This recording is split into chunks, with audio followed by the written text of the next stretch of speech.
Miss Amy, end of course reflection, BPT 111.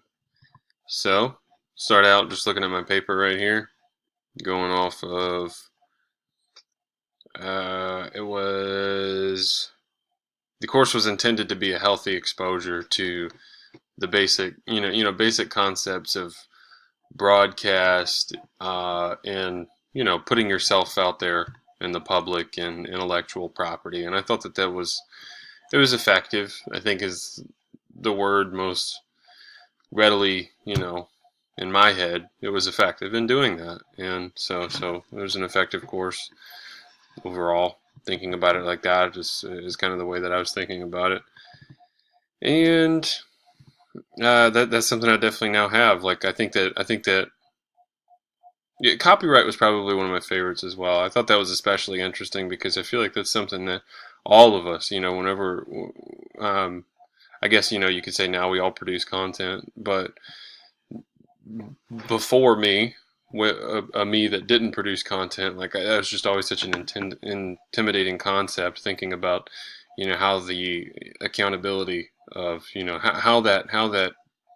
how intellectual property is protected, and how is that is enforced. Like that's a super intimidating thought in my head, and it was before this course. But there's definitely some, like you say, there provided has been some ways to stay out of the ditch. I think you referred to the ditch several times, so that we definitely have a better idea of how to avoid that ditch, which is pretty cool.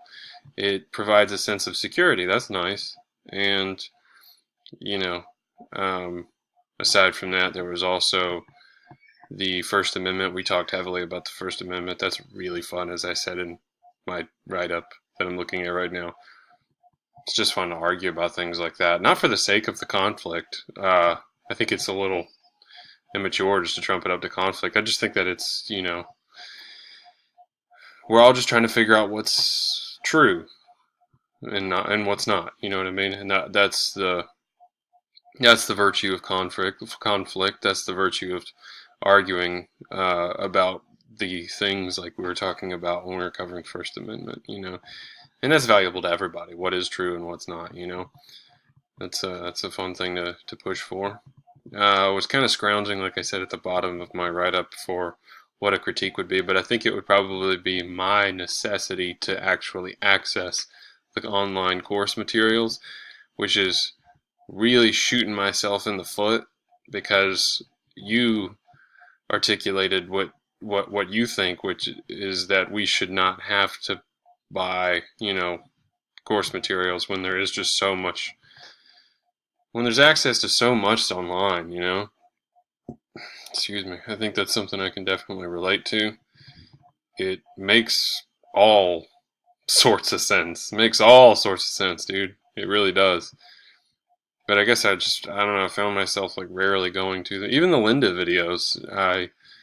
That's probably because I was just skipping out on so many video journals lately. But I mean, it just seemed like most of the content we derived from the course was derived in class time.